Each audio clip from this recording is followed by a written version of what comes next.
আজ 13ই নভেম্বর আওয়ামী লীগের ডাকে ঢাকায় লকডাউন। ঠিক এই মুহূর্তে ঢাকায় লকডাউনে ঢাকা কেমন আছে, লকডাউনের পক্ষে ও বিপক্ষে কি অবস্থান, কার কি অবস্থান, কেমন পরিস্থিতি সেখানে, সেই বিষয়ে দু চার কথা বলবো। কিন্তু তার আগে বলি লকডাউন শব্দটির কি অর্থ সেইটা। লকডাউন মানে কিন্তু ওই রাস্তায় নেমে আন্দোলন নয়। লকডাউন মানে হচ্ছে নিজেদেরকে ঘরের মধ্যে আবদ্ধ রাখা, আবদ্ধ রেখে প্রতিবাদ করা। কার বিরুদ্ধে প্রতিবাদ? প্রতিবাদ সরকারের বিরুদ্ধে, শাসকের বিরুদ্ধে, শাসকের গৃহীত ব্যবস্থার বিরুদ্ধে। তার মানে হচ্ছে লকডাউন সাধারণ মানুষের সরকারের বিরুদ্ধে শান্তিপূর্ণভাবে ঘরের মধ্যে থেকে, অর্থাৎ সমস্ত জনজীবনকে স্তব্ধ করে দেয়া।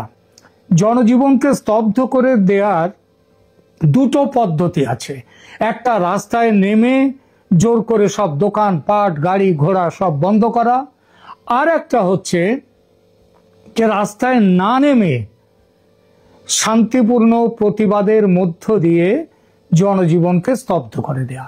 প্রথমটি অর্থাৎ জোর করে সবকিছু বন্ধ করে দেয়া, সেটার নাম ইংরেজিতে শাটডাউন।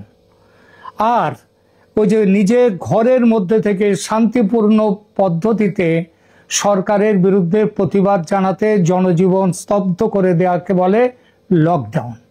লকডাউন মানে নিজেকে লক করে রাখো ঘরের মধ্যে, যাতে জনজীবন স্তব্ধ হয়ে যায়। আমরা দেখেছি এটা যে লকডাউন, যে শাটডাউনটা অবশ্যই প্রতিবাদ, লকডাউনটা প্রতিবাদ, তবে ওই যে বললাম অহিংস পদ্ধতিতে।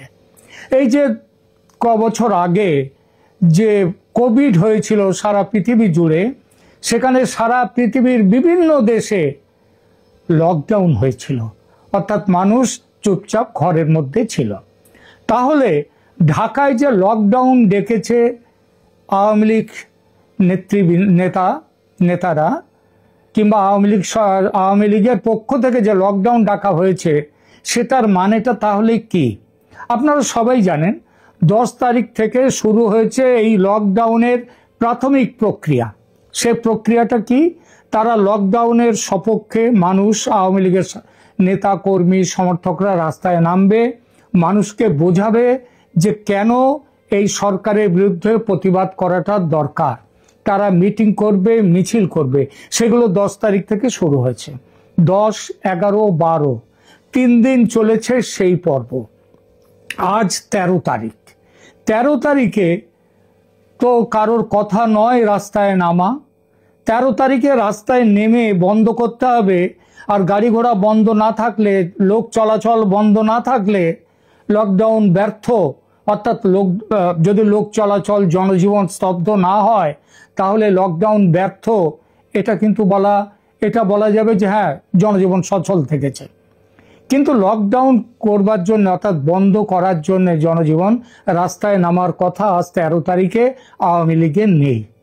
তো এই পরিস্থিতিতে সরকারের মাথায় তো সেটা ঢোকেনি। সরকারের মাথায় তারা ভেবেছে যে কোনোভাবেই হোক জনজীবন সচল রাখবে।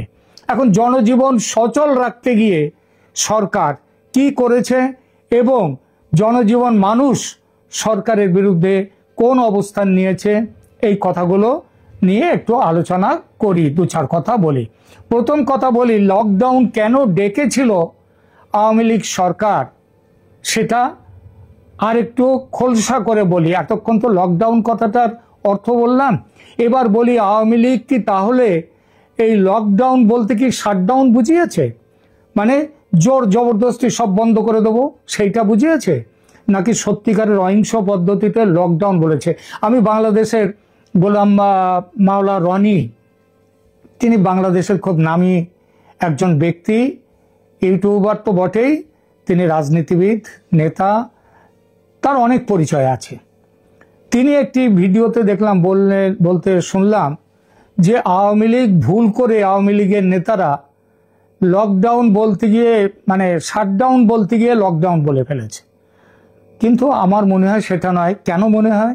তার কারণটা একটু পরিষ্কার করে বলি। প্রথম কথা হচ্ছে, যিনি প্রাক্তন মন্ত্রী আওয়ামী লীগের মহিবুল হাসান চৌধুরী নওফেল, তিনি জানিয়েছেন, কি জানিয়েছেন, এটা খুব গুরুত্বপূর্ণ। তিনি জানিয়েছেন যে আমাদের লক্ষ্য ইউনূস সরকারকে দেখানো যে দেশের মানুষ তাদের সাথে নেই। দেশ জুড়ে মানুষ ইতিমধ্যে প্রতিক্রিয়া জানিয়েছে এবং ঢাকা সহ সর্বত্র মানুষ, এর পরের কথাটা খেয়াল করবেন, সর্বত্র মানুষ ঘরে থেকে সরকারকে বয়কট করছে। তাহলে কি শাটডাউন বলতে কি ভুল করে লকডাউন বলেছেন? আসলে তা নয়। ব্যাপারটা হচ্ছে, এর আগে প্রচার অভিযান করেছে, কি বলেছেন, ইংরেজি নিউজ 18 যে সংবাদ মাধ্যম ভারতের, সেখানে মহিবুল হাসান চৌধুরী নওফেলের কথাটা কিভাবে বলা হয়েছে শুনুন। Our objective was to show the Yunus regime that the people are no longer with his cronies. সেটা কিভাবে? Through a non cooperation movement, অসহযোগ আন্দোলন, তার মধ্য দিয়ে across the country, not just in Dhaka, people have already responded, they are staying indoors, তার মানে তারা ঘরে থাকছে, এবং boycotting everything associated with this illegal murderous regime. অর্থাৎ এই অবৈধ খুনি সরকার, এই সরকারের বিরুদ্ধে সরকারের সমস্ত কাজ থেকে নিজেদেরকে বিচ্যুত করে তারা তাদের নিজেদের প্রতিবাদ জানাচ্ছে। তিনি আরো কি বলেছেন? The capital is already deserted, Dhaka শহর শুনশান, so we have achieved our objective. তিনি আজ সকালেই বলেছেন, আজকে কিছুক্ষণ আগেই এই কথাটা তিনি বলেছেন। নিউজ 18 সংবাদ নিউজ 18 এই খবরটি দিচ্ছে। এইবার বলি, আওয়ামী লীগের কৌশলগত উদ্দেশ্য হলো শেখ হাসিনার বিরুদ্ধে আন্তর্জাতিক অপরাধ ট্রাইব্যুনাল যে রায় দিতে যাচ্ছে সেটি স্থগিত করানো। আজ 13ই নভেম্বর দিন ঠিক হবে কবে এই রায়টা দেয়া হবে, এইটা হচ্ছে প্রথম কথা। দ্বিতীয় কথা, এই অবৈধ খুনি দখলদার ইউনূস সরকারকে পদত্যাগে বাধ্য করা। শেখ হাসিনা স্বয়ং ভারত থেকে বার্তা দিয়েছেন যে তিনি শুধুমাত্র তখনই বাংলাদেশে ফিরবেন যখন অংশগ্রহণমূলক গণতন্ত্র ফিরে আসবে এবং আওয়ামী লীগের উপর থেকে নিষেধাজ্ঞা তুলে নেওয়া হবে।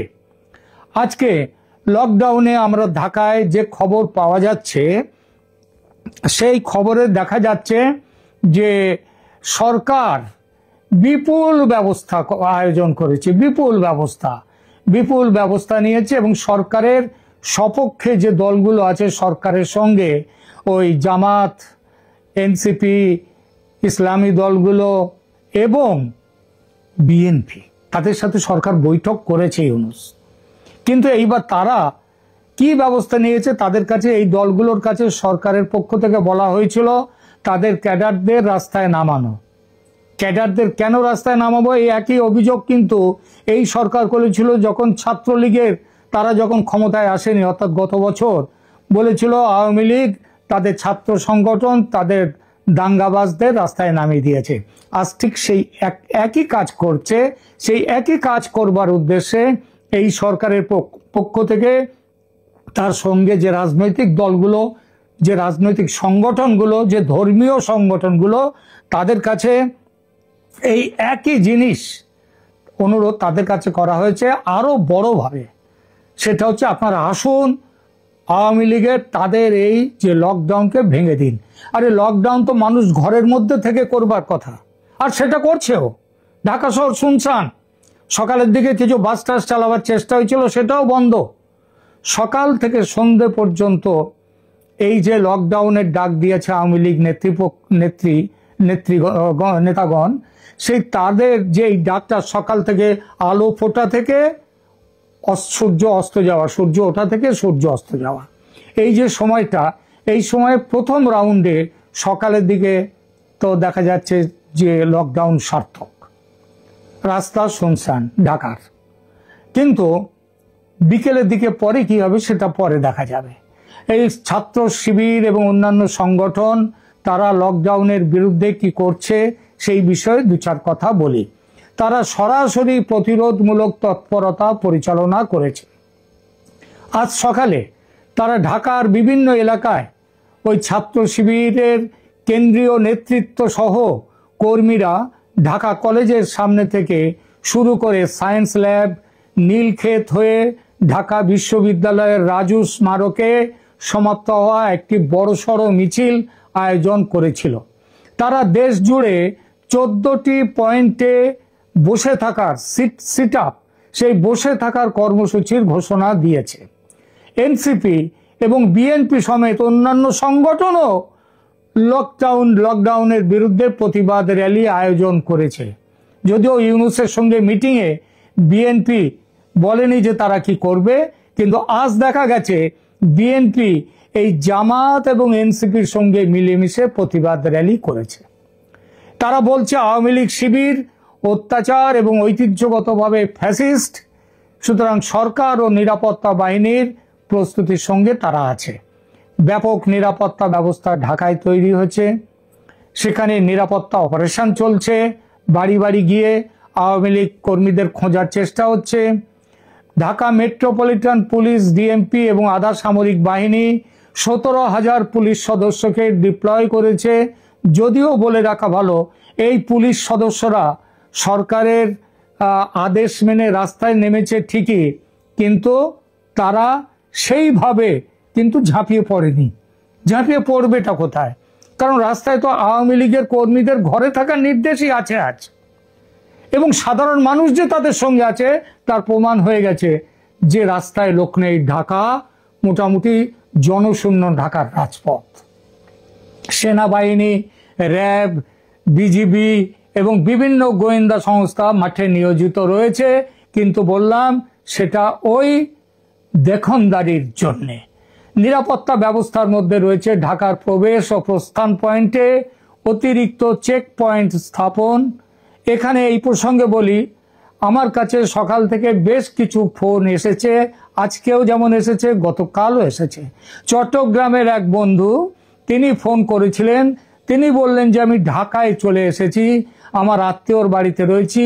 চট্টগ্রামের আমার গ্রাম মানে তার এলাকা থেকে অন্তত 50-60 জন তারা চট্টগ্রামে এসছেন, এবং গত 2-3 দিন ধরে তারা রাস্তায় নেমে বিভিন্ন প্রতিবাদ যে মিছিল সমাবেশ তাতে অংশ নিয়েছে। আজকে তারা কিন্তু রয়েছেন ঘরের মধ্যে, এবং রাস্তা কিন্তু মানুষ তারা এই ইউনূস সরকারের ওপরে যে কতটা বিক্ষুব্ধ তার প্রমাণ আজকে দেখিয়ে দিয়েছে ঘরের মধ্যে থেকে। একটা জিনিস বলি, সেটা হচ্ছে আমি তাকে জিজ্ঞেস করলাম আপনারা 12-13 তারিখে, এই 10 তারিখে, 11 তারিখে এবং 12 তারিখেও যে আপনারা বিভিন্ন জায়গায় যে সহিংস পথ নিয়েছেন, বাসে আগুন দিয়েছেন, ককটেল ছুঁড়েছেন, এনসিপির অফিসের সামনে গিয়ে বিক্ষোভ করেছেন এবং সেই বিক্ষোভের সেখানটাও সহিংসতা দেখা গেছে, এসবগুলো কেন করলেন? উনি পরিষ্কার করে বললেন আমাদের নেতৃত্বের পরিষ্কার আদেশ, কোনো রকম গোলমাল কোথাও হবে না। এই কোনো রকম গোলমাল কোথাও হবে না, এবং তার জন্যে তার বক্তব্য বাসে আগুন, ককটেল ছোড়াই সবগুলো করা হয়েছে আওয়ামী লীগকে তাদের নামে এই দোষগুলো চাপাবার জন্যে, জনমনে নয়। সরকার প্রমাণ করতে চাইছে আওয়ামী লীগ ফ্যাসিস্ট, নতুন করে প্রমাণ করতে চাইছে, এই জন্য সরকার করেছে। এবার আর কি ব্যবস্থা নিয়েছে সরকার? বিভিন্ন জায়গায় চেক পয়েন্ট করেছেন, অতিরিক্ত চেক পয়েন্ট, পথের পাশে জ্বালানি মানে পেট্রোল ইত্যাদি বিক্রি করার যে ব্যবস্থা সেগুলো বন্ধ করে দিয়েছেন। হোটেল, ছাত্রাবাস এবং বিভিন্ন মেস, এমনকি শহরের বিভিন্ন সাধারণ নাগরিকের বাড়িতে সন্দেহভাজন কেউ আছেন কিনা, আওয়ামী লীগ কর্মী কেউ আছেন কিনা, এবং থাকলে তাদের সেখানেও তারা অভিযান চালাচ্ছে। সর্বোচ্চ আদালত এবং আন্তর্জাতিক অপরাধ ট্রাইব্যুনালের চারপাশে বিশেষ সুরক্ষা দেওয়া হয়েছে। হোম ডিপার্টমেন্ট, গৃহ বিষয়ক মন্ত্রণালয় সমস্ত আইন প্রয়োগকারী সংস্থাকে সর্বোচ্চ সতর্কতা বজায় রাখতে এবং আওয়ামী লীগের লকডাউন কর্মসূচিতে অংশগ্রহণের যে কোনো চেষ্টা, আরে লকডাউনের কর্মসূচিতে অংশগ্রহণ কি করে করবে, বন্ধ করবে? মানুষ তো রাস্তায় নেমে লকডাউন করছে না, তারা তো ঘরের মধ্যে রয়েছে। ঘরের মধ্যে থেকে রাস্তা শুনশান দেখিয়ে দিচ্ছে এই সরকারের সঙ্গে কেউ নেই, তো সেগুলো বন্ধ করবার জন্য কি চেষ্টা করবে? সুতরাং এইসব অনেক কিছু করছে এবং তার ফলে একটা জিনিস বলে যায়, বর্তমান পরিস্থিতিটা হচ্ছে কি, যে জনজীবন, ব্যবসা ও পরিবহন বাণিজ্যিক প্রতিষ্ঠান এবং পরিবহন সংস্থার স্বাভাবিক কার্যক্রম চালিয়ে যাওয়ার জন্য তাদের উপরে নির্দেশ আছে। তারা সেটা চেষ্টাও করেছিল সকালের দিকে, কিন্তু এটা দেখা যাচ্ছে ঢাকায় দীর্ঘ দূরত্বের বাস রুটে টিকিট বিক্রি উল্লেখযোগ্যভাবে কমে গেছে, বাস চলছে না। যাত্রীরা অনিশ্চিত, পরিবহন সেবা সম্পর্কে সতর্ক। শ্যামলী পরিবহনের মতো কিছু পরিবহন কোম্পানি ভোর থেকে সকাল 8টা পর্যন্ত সেবা, 8:30 পর্যন্ত সেবা স্থগিত রেখে বলেছে যে পরে সেবা চালু করব যদি আমাদের প্যাসেঞ্জার আসে, যাত্রী আসে। ব্যবসায়ী সংস্থা ও দোকানদার সংগঠন সিদ্ধান্ত নিয়েছে যে সকল দোকান, শপিং মল এবং ব্যবসায়িক কেন্দ্র স্বাভাবিকভাবে খোলা থাকবে, কিন্তু যাতে কোনো রকম সমস্যার তাদের মধ্যে পড়তে হয় তাহলে তারা খোলা রাখবেন না। আন্তর্জাতিক অপরাধ ট্রাইব্যুনাল এবং আজকের মূল ইভেন্ট যে 13 তারিখে, সেখানটায় আজকে শেখ হাসিনা, আগেই বলেছি, তার বিরুদ্ধে রায়ের তারিখ ঘোষণা হবে সামগ্রিকভাবে। সেই জন্য সেখানে বলেছে আজকে ট্রাইব্যুনাল শুধুমাত্র রায়ের তারিখ ঘোষণা করবে, রায় নিজে দেবে না। সামগ্রিকভাবে ঢাকা একটি অত্যন্ত উত্তেজনাপূর্ণ এবং সশস্ত্র পরিবেশে রয়েছে। নিরাপত্তা বাহিনী আওয়ামী লীগের যে কোনো প্রতিবাদকে অবিলম্বে দমন করার জন্য প্রস্তুত রয়েছে, কিন্তু কাদেরকে দমন করবে? 3 দিন 10, 11, 12 এই 3 দিন তারা রাস্তায় ছিলেন, তারা প্রতিবাদ জানিয়েছেন। তাদের নামে ওই ককটেল বোমা ছুড়ে আগুন লাগিয়ে তাদেরকে কালিমা দেওয়ার চেষ্টা করা হয়েছে তাদের ওপর, যদিও সেটা তারা করেননি। শহরের সাধারণ নাগরিক জীবনযাত্রা যথেষ্ট ব্যাহত হয়েছে বলে ঢাকা থেকে খবর পাচ্ছি।